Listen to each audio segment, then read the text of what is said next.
Hey, Pinesnake. Hi, how you doing? Good, and you? I hope, did you hear my whole diatribe? And I apologize since it was actually a parenting question. No, I totally understand. Okay, right on. It's basically, we've been discussing it in Discord, and there's an argument on whether the parents were to blame or whether the zoo should have had better safety precautions in place. Oh. And my idea is it was just accidents happen, but some people are blaming the parenting methods, and I thought it kind of related to what you opened with at the beginning of the different methods used. Right. You're absolutely right. Yes. Here's the thing. People who are blaming the parents have never, well, they probably haven't been parents, and if they've been parents, they've been incredibly fortunate because accidents happen. You take your eye off the kid for 10 seconds and the most horrendous thing can happen. Or you can be extraordinarily lucky and nothing happens. I could go on about that because we've all been there. Mandisa, you want to chime in here? I agree, and also that had me had me thinking back to the to the little boy who was snatched by the alligator. Right. Or crocodile in Florida not long after the Harambe incident happened. I mean, surely in the lagoon, it said no swimming, and the parents were just, they were all waiting in the water, and I think the little boy just got away, and then the alligator came up and snatched him. I mean, it like you said, you turn away for 1 second, and something pretty, and unfortunately that, of course, if you're snatched by an alligator, chances are you are not going to make it. That's gone. Yeah, my heart goes out. That's just horrendous. Yeah, I think the young man in the case of Harambe was fortunate, and I am sad that that he was put down as a result, because I don't think that the animals or the mammals aren't at fault for doing what they do. But I really, and again, like you said, there are. I know my middle Isaiah. He's 13 now. When he was 2 or 3 years old, he was extremely energetic and rambunctious, and he would get up and just start running. And it was rough at times with him. My first was like that. You just could not. Sometimes it was almost like you almost couldn't take him in public. Yeah. Because, he was very friendly. He would talk to you, but he would run all over the place. And so sometimes, and then when kids cry, in public, and sometimes I can empathize with the parents, but sometimes I'm like, make them stop. But I understand how difficult it can be. And so, like you said, you turn away for one, especially if a child is curious enough. So there's, not to do that whole all sides thing, but, there are certain, that's kind of hard to gauge, unless you know something specifically about the parent.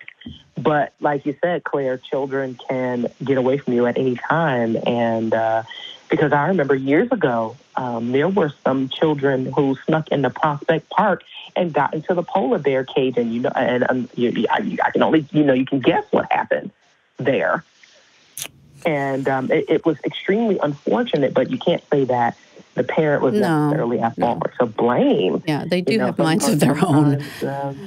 Yeah, sometimes they do, and it's like, oh gosh, there are some horrible consequences that come along with that. Yeah, and then here's one of the things that my son was that kid who would run and get into things before I could do anything, and I strongly considered getting one of those leashes. I did. But I wish I'd had the guts to do it because it would have simplified my life so much, but I was, concerned about judgment from people who say you're treating your child like a dog and so forth, and you just can't win. There's always going to be somebody who judges you. You can't win. And for us, if somebody had seen us in the airport with a leash, there was so much that they didn't know about us. We lived internationally. We were in airports a lot. My daughter was a runner. She didn't has never met a stranger. She'll go up to anyone. And so, and I would travel often with her by myself. So there's, and for us, it was kind of, it was something that may not have been completely necessary, but made things a lot easier, made me worry a lot less. It's a self-care thing there. Yeah, it was kind of a self-care thing. And, being non-religious, I don't spend a lot of time worrying about judgment or anything, but, it can be hard to know that about the jokes and about the things that people say about kids on leashes. But, when you're a parent, you do what you have to do. So that was the right thing for us. But I really wanted to kind of say that in these cases, the alligator or the leash or any other thing, kids crying in the supermarket, somebody a kid melting down, we don't know what happened. Like even if there was video, I don't remember if there was video of either of the two, the alligator incident or the Harambe incident, but even if there is video of Harambe, that I remember. Okay, so and even if there is, there was also another of orangutan as well.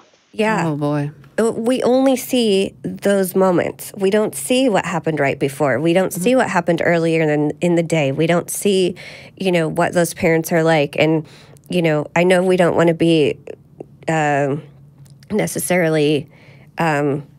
There are cases where there is neglect, and there are cases where there is negligence. But really, for me, I don't feel like that's a decision that I can make with the information that I have. So I feel like, I'm going to leave it up to the authorities and the people who were there to make sure that if the parents are, or if somebody has done something wrong, that they're going to be held accountable. Now, as we know, that does not always happen in our society. But for me, there's no way for me to know what all the circumstances are. And it's hard enough for those parents to have whatever's happened happen. So I don't feel like I want to, for me, it's kind of empathy. Like, okay, and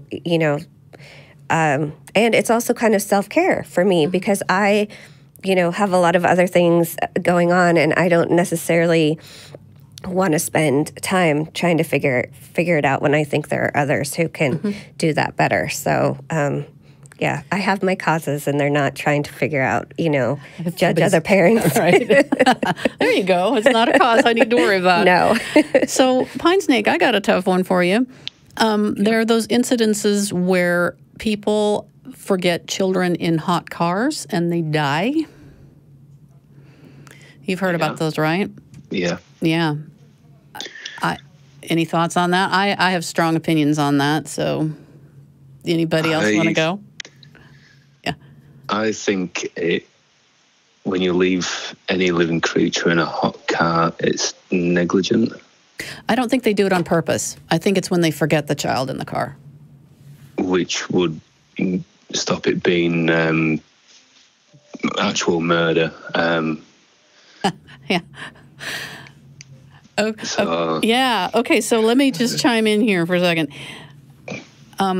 If you're a parent and you have parented such a way that you can always remember everything, good on you. And I'm not just talking about your child. So when I was, from the time my son was born until 5 years later when my daughter was 3, I didn't sleep any more than 2 hours in a row. My son didn't sleep at all, and my daughter slept a normal amount, and my husband was working awful hours. So I was sleep deprived to the point where I always felt drunk. I can understand, I never did it, I can understand, I'm not judging people who have, I can understand how someone could be so freaking fatigued. For me, I had to have a routine or else I'd forget things. If you go just the slightest bit out of your routine, I can see it happening. I would not judge those parents personally because I know the sort of deep, mind-melting fatigue that can come with parenting, and I understand how that could happen. It's not something that anybody would ever want to have happen. But I can understand it. If I may interject, Claire, there was a case here in Georgia, up in Cobb County not long ago, where the father basically intentionally killed his toddler by leaving him in the car. That is beyond heinous.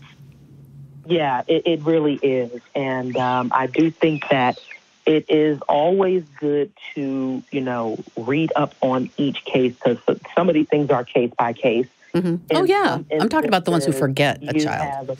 It would have been, no one would put their child in there. I guess clearly somebody would. Sorry, Mandisa. Go ahead. No, that's okay. But, I know there are times where I have been very, very, fatigued and just very, but I just know for me, it would have been difficult for me to forget my children no matter where we were. I guess because I just have a habit of, making sure that no matter how tired I am, I'm making sure that I am my surroundings and, I am aware of my surroundings at all times. And I know that for some people it isn't, for some people it's a bit more difficult. I have seen some cases where, they've only had, where the parent may have only had one child, and one child can be it's tired. They're tiring enough. It can be very, very difficult. But even I found myself wondering sometimes, like, oh my gosh, how could you? Because I don't know. For some reason, when I am in my vehicle, I just have a habit of turning around. So I don't know. Like I said, I don't judge certain parents, especially if they just forget, or because I know there were some instances where a mother was on on an interview trying to find work, or they had no one else to watch their children, and so that one can be tough, and I think that's where having empathy comes in. Is that, and there's always so much of a burden placed on the mother. It's the mother's fault that when something happens to the child. Never that, or very rarely that the dad has something to do with it, because in the initial case that I just mentioned, somebody I think he might have been banking on the fact that, sometimes dads forget, or that they're not supposed to be the ones who watch the kid all the time. Maybe it's, it's the mother's fault. So I think there's definitely a disparity there when it comes to, when those things happen. Yeah, because it's the woman's job to watch the kids. So if something happens to the kids, it's her fault, right? So I think parenting styles even have, I think depending on what gender you are, like if you're a mother or father or whatever, the expectations for you are different. And so parenting styles, can, like if a mother is an uninvolved parent versus a father is an uninvolved parent, what are the judgments that go along with that, since we're talking about judgments? This is true. I was going to say I have one kid. So when we're talking about kids in hot cars, I think that I was never as tired as you, I don't think. I remember when I was tired, all I could think about and all I wanted to talk about is sleep. Like, how could I get sleep? When would I get sleep? How could I make sure that my daughter would sleep? Like, my whole entire being, when I was that tired, was focused on sleep. Like, that's all I wanted to talk about, is figuring out how to get more sleep. And so, the physical effects that go along with that, as well as kind of the mental and emotional effects that go on to that, along with that, I think it's very understandable that we, will have trouble remembering things. And a lot of the kids in hot car cases that have been a matter of them forgetting is when it seems like it's when they're outside of their routine. Exactly. That's why I said outside of your routine, and I had to have that routine because I was so bloody tired if I didn't. Right. And for me, I have this routine of checking behind me when I leave somewhere because I'm worried that I'm going to forget something. Because if you live and travel internationally, you may never go back to that place. So I don't want to forget anything. It's a good habit to develop. You know, so that habit actually has like been part of my routine, whether I'm, you know, in my car or whether I'm going to somewhere different than I normally go. That what am I leaving here? You know, Right. So I think that helped me. But when you do have one kid, if they're sleeping or not making a lot of noise, you know, just it makes sense. You know, it's horribly tragic, but it makes sense that it could happen. Yeah. Just thinking about it makes my heart cringe. So Pinesnake, did we cover everything? You got anything else? Well, actually, just on the leash part. There are leashes that you can get where they've got like a cuddly, fluffy, like teddy bear rucksack on the back. Yep. So it just looks like a rucksack with a long lead for children to explore the surroundings in a safe way. That's what we had, actually. She had this little bear backpack, and it was a monkey. It was a monkey backpack, and the monkey's tail was the leash. That is brilliant. Oh my gosh! So if it I'd had actually, that, that would have been awesome. It was much more aesthetically pleasing than like a harness with a leash. You know. Yeah. Oh, that's good. Oh, I wish I'd had that. They're clever. We let our children pick their own, and they were able to put toys in it and drinks and stuff. They loved it. Right. Yes. Sweet. That's awesome. Oh my gosh! I wish I'd had that. Oh gosh. Oh, the things. I was so excited. I was so exhausted. I really literally felt drunk all the time. And there's science behind it. Since that time, they have discovered that the brain has its own limbic system that only operates when you're asleep. And so it's like having edema that builds up in your brain over time and never really gets released. It's like literally like being drunk. The toxins build up in your brain, and that's similar to being drunk. So being sleep deprived isn't just, oh gosh, I need some sleep. You're really messing up your brain. And since what now? No, I was saying, I agree. Right? And since that time, I have zero tolerance for being sleep deprived. I can't do it at all anymore. I become a jellyfish. I can't function. I can't think of words. Nothing. So it clearly has had an impact on me. I saw an article recently. I think that they were doing sleep studies on rats or mice, and that even just a few hours or a few days of not having enough sleep actually destroyed certain cells in the brain. I don't remember the details, but I know that even recently they're coming up with more information about what happens to the brain cells permanently destroyed from not getting enough sleep. So when we were all young, sleep was this time waster, and you did everything you could to reduce the hours that you were sleeping, and we didn't know why we were sleeping. Now it's changed. What, Pinesnake? What were you gonna say? No, I did everything I could possibly to get back into bed. And children, on the other hand, don't want to sleep for anything. Oh, my gosh. Yeah, my daughter says naps are for babies and old people. Well, I'm an old person. Oh, my gosh. Awesome. Right on. Anything else, Pinesnake?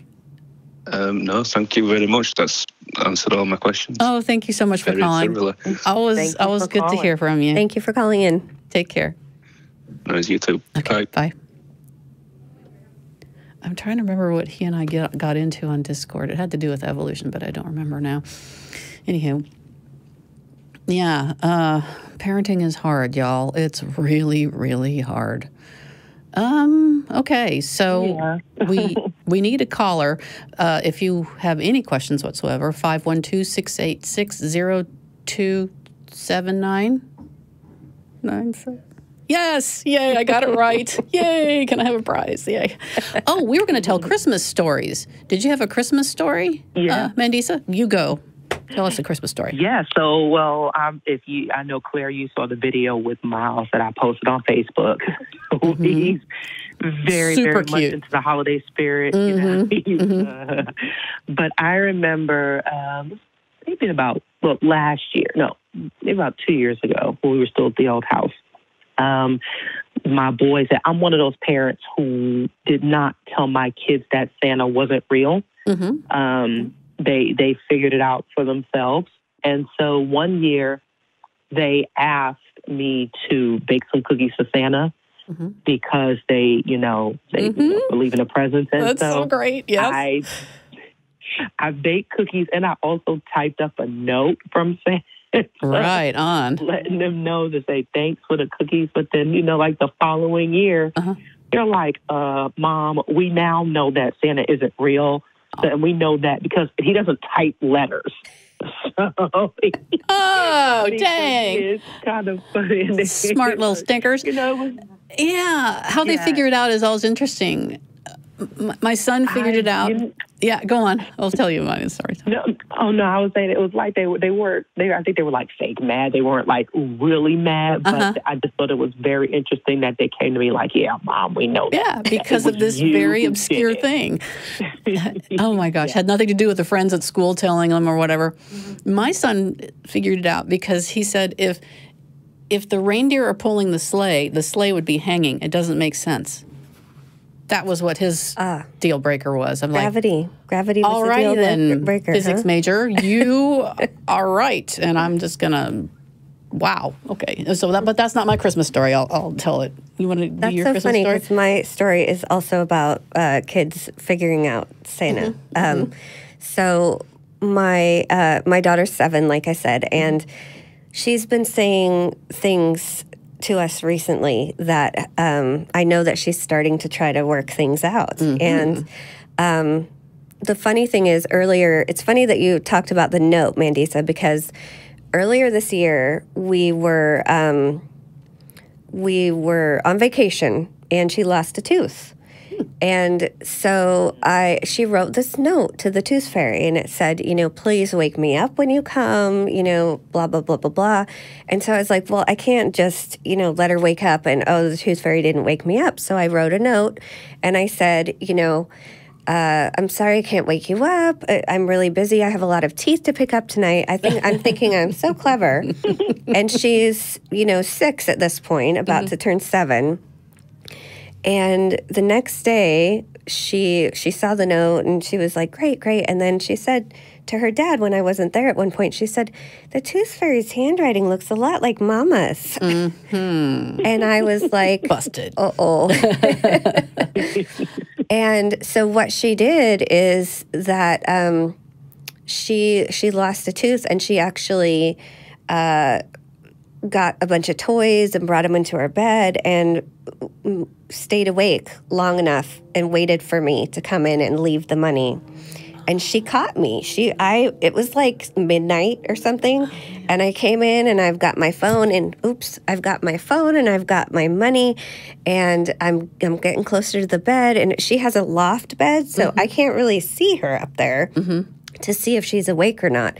So I'm kind of creeping over there, and I've got the phone, and I go. She waited until I had the money out, and I was about ready to put it under the pillow, and she pops up, and she's like, I caught you. Did you have a heart attack? I did have a heart attack. I was like, what's happening? And I was, so then I'm like trying to do a smooth move with the money behind my back, and I'm like, okay, oh, hi, I was just checking on you. She's like, no, I saw you. I know that you're the tooth fairy and that you are leaving me money. And, you want them smart, man. I know. Wow. And so, I've heard about Dale's book and how it talks about, having them do experiments and not just telling them outright. So I was like, oh, I'm so proud of you. You figured it out. You did an experiment and you tested it, you know, trying to kind of reinforce the science mindset. And I said, I'm so proud of you. You figured it out. And inside I'm like, oh my gosh, are we already done with this now? Oh. But, you know, I made a big deal that she figured it out. And we talked about how, you know, this is a thing that parents get to tell their kids and that we don't tell our friends because it's a special thing that, you know, when the kids figure it out, parents get to, you know, celebrate with them and be proud. So anyway, getting back to the Christmas part, you needed all this backstory for the Christmas part. She is starting to test us with Santa Claus. And I was worried about this because I don't think in her 7 years, because we've lived overseas, that we have spent a Christmas at home.